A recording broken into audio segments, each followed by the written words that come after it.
IFERP initiating sensible virtual conferences of intellectual property rights. IIPRC on 22nd and 23rd of December 2021. Geared with United Innovator to target applied science and technology's greatest advancement discoveries.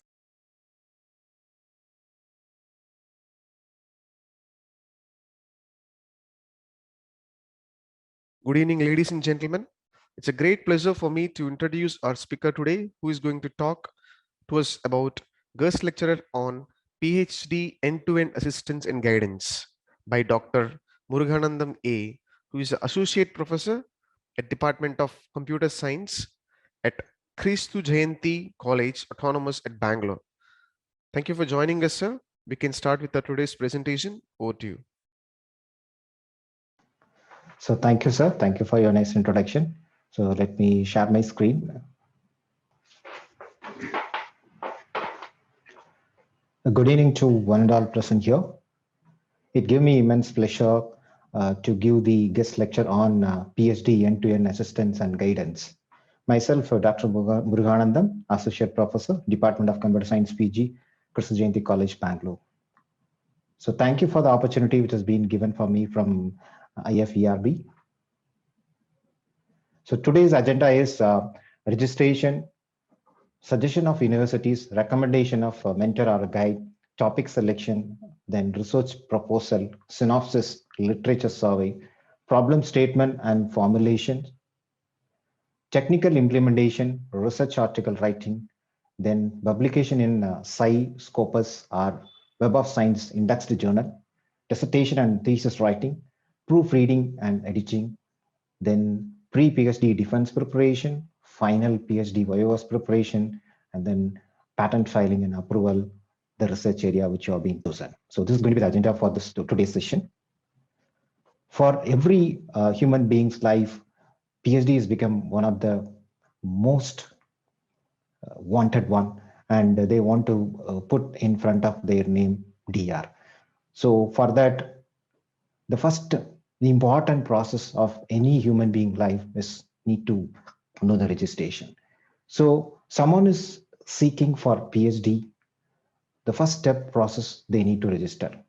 So in the registration, basically they'll be getting the requirements and the area, whether they belongs to computer science or some other domain. So those details they'll be getting it. And along with that, some other basic detail which has been essential for doing their PhD. So that is the first step process of any of the registration in PhD.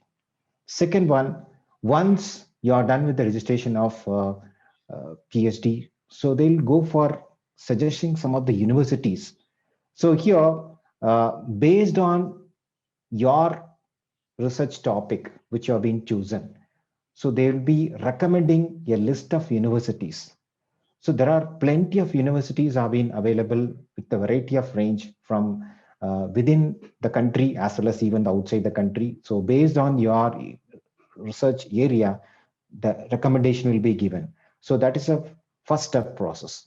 And once you've chosen the university, there'll be an admission process which will be there for any of the university. That admission process will be explained to you how the admission need to be done. And after that, the preparation for entrance test. Any universities nowadays, if you want to get into the PhD, the first most important step is the preparation for entrance test. Without the preparation, you cannot appear for the entrance test. So the preparation is the most important or the key we can say. And after the entrance test has been successfully completed, the next step we need to go for attending for the interview. So once you clear the entrance test successfully, they'll call for an interview. So for interview, you need to prepare certain aspects of the chosen research topic. So you need to do some basic knowledge grinding about your topic which has been already identified. So for that, you need to get some tips how to crack that particular interview. So that is another thing which has been part of the guidance. Then, so once you have been clear the interview, the next most important thing is guide or the mentor. So mentor is the one who is going to take from beginning till the end of your PhD research. So getting the mentor has become the key. So that is one of the toughest thing which you can say in PhD research. So once the candidate has been finalized the university as well as the topic for the research, and if they clear all the rounds, then you'll be getting a list of mentors and guides. So here you'll be having a people which available of your area which will be listed out from the university. Here you need to go for identifying the right person to guide or to become to become mentor for your PhD research. So for that, this is another important aspects.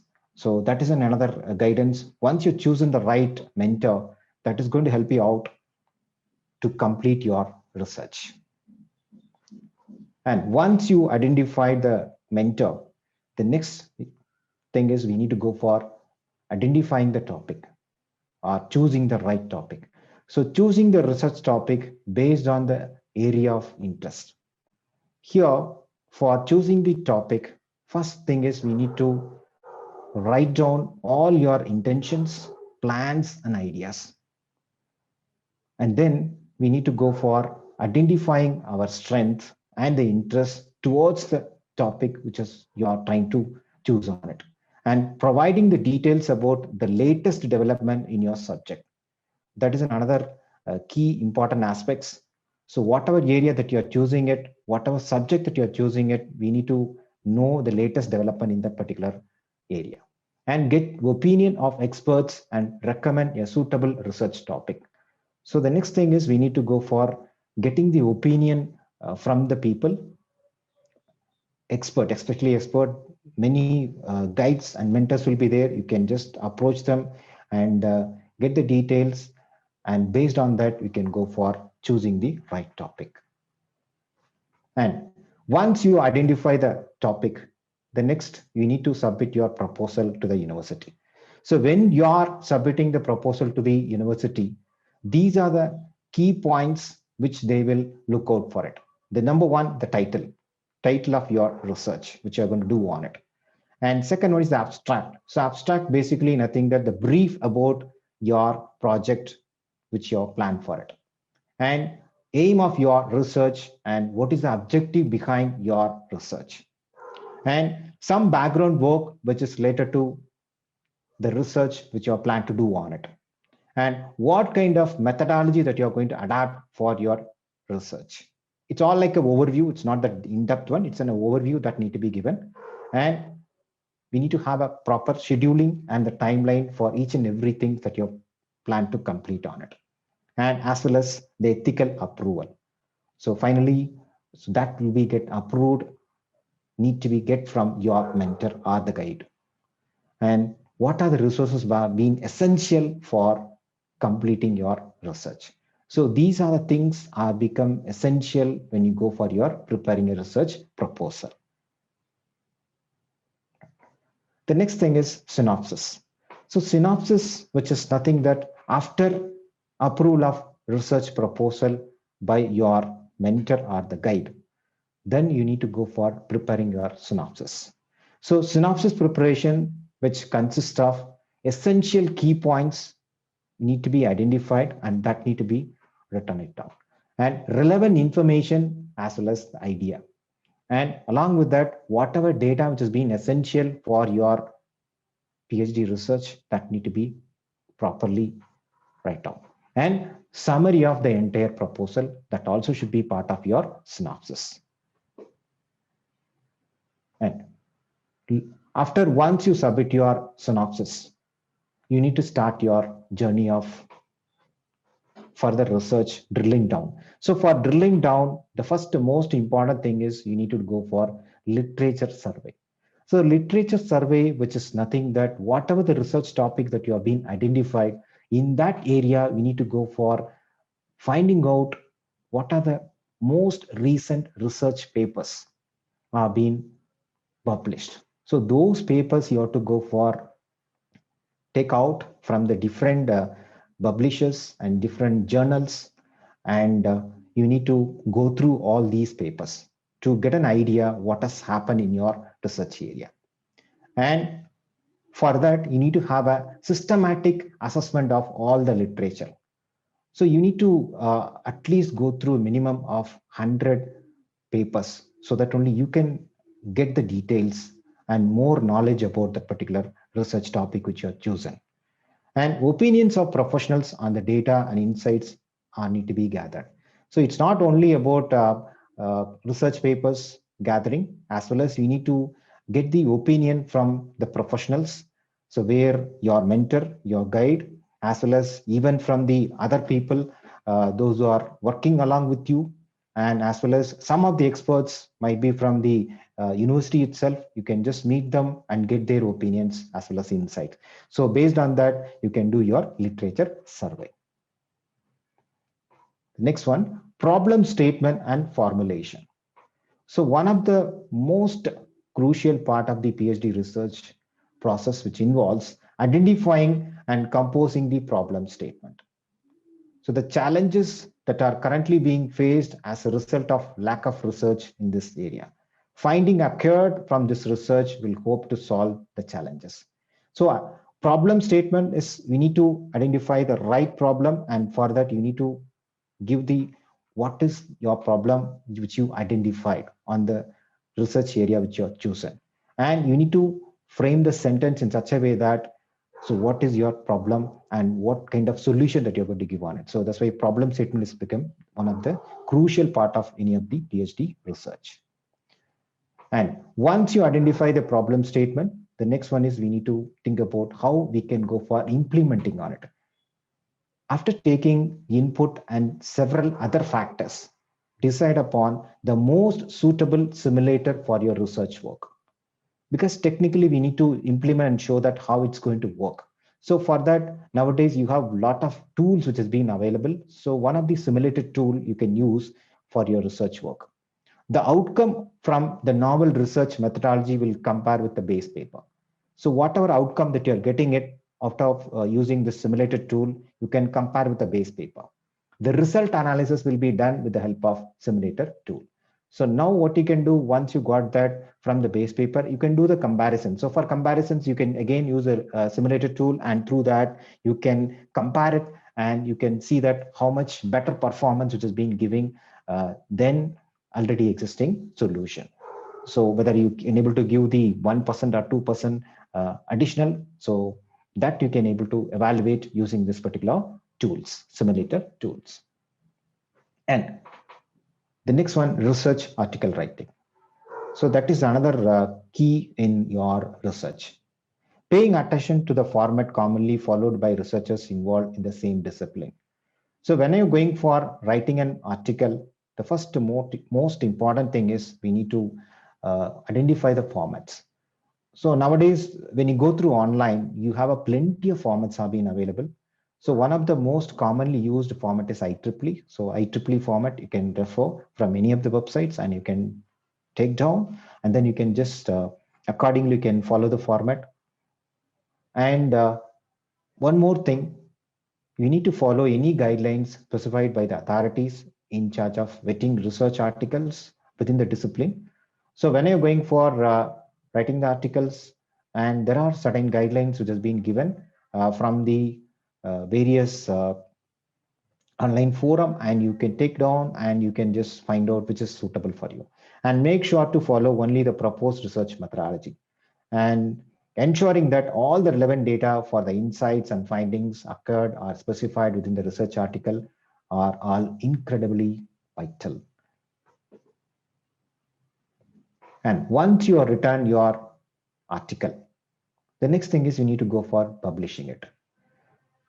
Nowadays, for universities, they have some prerequisite minimum of 2 articles or 3 articles that need to be published before you're going for your synopsis and thesis submission. And for that also, they are given the guidelines stating that it should be published in Sci-Indexed or Scopus Index journal or Web of Science Index, or it may be a UGC CAR journals. So based on your university guidelines, you need to go for choosing the appropriate journals. So finding a journal or a publication which was a high impact factor and that is indexed by leading journal indexing databases such as SciIndex, Scopus, or UGC-CARE, and even Web of Science also. Determine which of these journals and publications is the most suitable for your research article to be published. Prepare a compelling research abstract and cover letter such that your applications or requests for article publication is easily, swiftly accepted by publication authorities. And deal effectively with the reviewing committee of the journal and making all necessary changes to your article, which is being suggested by the review committee. Ensure that your research paper has been published without any delays. So it's not only about writing and choosing the right journal, that is also being matters when you come to the research. So choosing the right journal, because currently there are so many journals are being available with a various range, and as well as the other point, like there are predictory journals is also being available and the fake journals are being there in the market. So you need to check out all those things and you have to publish on the right journal. So that is another key important aspects. And the next one, dissertation and thesis writing. So thesis writing is a daunting process. It's not an easy one. After publishing 2 or 3 papers based on the requirements from your university, you need to start writing your thesis. So when you start writing your thesis, the first most important thing is we need to plan the structure of the thesis. And we need to identify how many chapters you're going to have it. And once you identify the chapters, we need to format all the chapters such that they comply with the formatting guidelines. So each and every university, they have their own guidelines. According to the guidelines, you need to go for formatting your chapters and ensuring that the tone of the language is powerful and effective. That is another important aspects when you go for your thesis writing. And so while writing your thesis, these are the things are become key. Number one, a complete dissertation title and an introduction about your research area which you have been chosen and the aim of your research and the overall objectives behind your thesis. And the literature section, which should contain whatever the literature survey which you've done related to your research that need to be written over here. And a detailed research methodology section where what kind of methodology that you adapted for your research that need to be in a detailed manner you have to explain. And the next one, it's all about what is the result that you got it after doing all these research and analysis. So that need to be given, or whatever findings that you have. So that should be given over here. And as well as we have a data analysis sections where you can create a graph and through that you can provide the details about what kind of output that you got and compared to the previous findings which is there in the market. And the discussion sections, you can go for discussing about the various aspects of your research, what you've done. And finally, you need to provide the summary about your thesis. And after that, you can go for providing the conclusions. And if you have any future enhancement that need to be done, that also can be given in that conclusion itself. And in reference sections, what are the journals and different things which has been referred for your research that need to be given. And finally, the appendix, where which will be providing the details, the page-wise details, as well as whatever the key terms that has been adapted in your thesis that need to be given. So this is the generic flow that need to be used when you're going for your thesis writing. And so once you're completed your thesis writing, the next thing is we need to go for proofreading and editing. The overall objective of proofreading is not just to identify and edit out mistakes, but also evaluate the quality of the thesis as much as possible. Proofreading is not only just to read and find out the mistakes. It's all about the quality that is being matters. Ultimately, the quality thesis that has been expected by each and every mentor as well as the university also.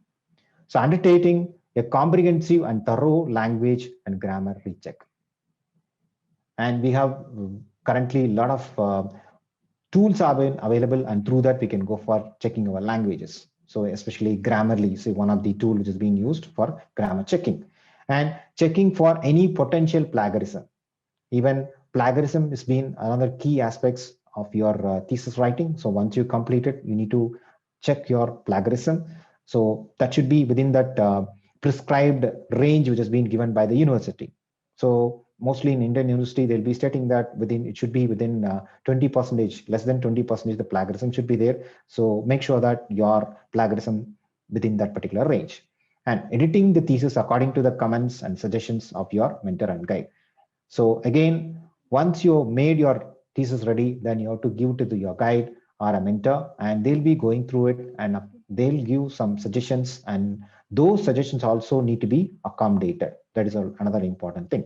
And proofreading and editing are vital to the process of refining the thesis. Why we are doing this proofreading? Because mainly we need to refine the thesis so that we can meet the standard which is being expected by the guide as well as the university also.